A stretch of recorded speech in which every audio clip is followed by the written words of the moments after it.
පාකිස්තානයේ සහ ඇෆ්ගනිස්තානයේ අතර පවතින දේශ සීමා ගැටුම් උච්චතම අවස්ථාවකට පත්වෙමින් පාකිස්තානයේ ඇෆ්ගනිස්තානයේ තලිබාන් බලධාරීන්ට එරෙහිව විවෘත යුද්ධයක් ප්‍රකාශයට පත් කරලා තියෙනවා. දෙරට අතර දේශ සීමාව අසන්නේ දරුණු වෙඩි හුවමාරු සහ පිපිරීම් වාර්තා වෙමින් පවතින පසුබිමකයි මේ තීරණය ගෙන තිබෙන්නේ.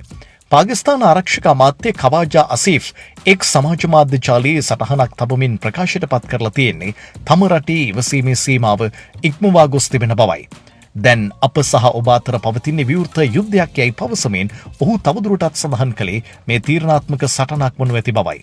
ආරක්ෂක අමාත්‍යවරයා වැඩිදුරටත් චෝදනා කළේ නේටෝ හමුදා ඉවත්වීමෙන් පසු ඇෆ්ගනිස්තානයේ කලාපීය ස්ථාවරත්වයට මුල් තැන දෙනු ඇතියයි බලාපොරොත්තුවත් වර්තමානයේ වන විට ඇෆ්ගනිස්තානයේ ඉන්දියාවේ ජනපදයක් බවට පත්ව තිබෙන බවයි.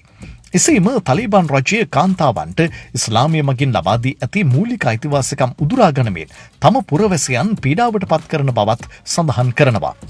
පාකිස්තාන අභ්‍යන්තර කටයුතු අමාත්‍ය මොස්සී නක්වි පවසන්නේ පාකිස්තාන හමුදාව විසින් දියත් කරන ලද මේ ප්‍රහාරය ඇෆ්ගනිස්තානයේ ආක්‍රමණශීලී ක්‍රියාවන්ට ලබා දුන් සුදුසුම පිළිතුර බවයි. පාකිස්තාන තොරතුරු අමාත්‍යාංශයට අනුව තලිබාන් හමුදා විසින් ඛයිබර් පක්තුන්කාවා පළාතේ ස්ථාන කිහිපයකට අහේතුකව වෙඩි ප්‍රහාර එල්ල කරලා තියෙනවා. මේ අතර තලිබාන් ප්‍රකාශක සබිහුල්ලා මුජාහිද් ප්‍රකාශ කරන්නේ පාකිස්තාන හමුදා ස්ථාන ඉලක්ක කරගනිමින් කන්දහාර් සහ හෙල්මන්ඩ් ප්‍රදේශවල දැවැන්ත ප්‍රතිපහර දෙයක් කර තිබෙන බවයි.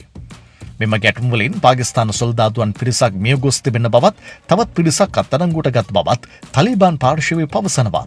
ඔවුන් පවසන්නේ මෙය මීට දින කිහිපයකට පෙර සිවිල් වැසියන් මියගිය පාකිස්තාන ගුවන් ප්‍රහාරවලට එරෙහිව ගත් පියවරක් බවයි.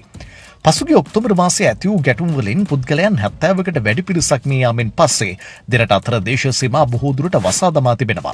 කටාර් සහ තුර්කිය මැදිහත් වී සිදු කළ සාමසාකච්ඡාද මෙතෙක් සාර්ථක වී නොමැති බවයි වාර්තා වන්නේ. පාකිස්තානයේ දිගින් දිගටම චෝදනා කරන්නේ ඇෆ්ගනිස්තාන භූමියේ සිට ක්‍රියාත්මක වන සටන්කාමී කණ්ඩායම් පාලනය කිරීමට තලිබාන් රජය අපොහොසත් වී ඇති බවයි.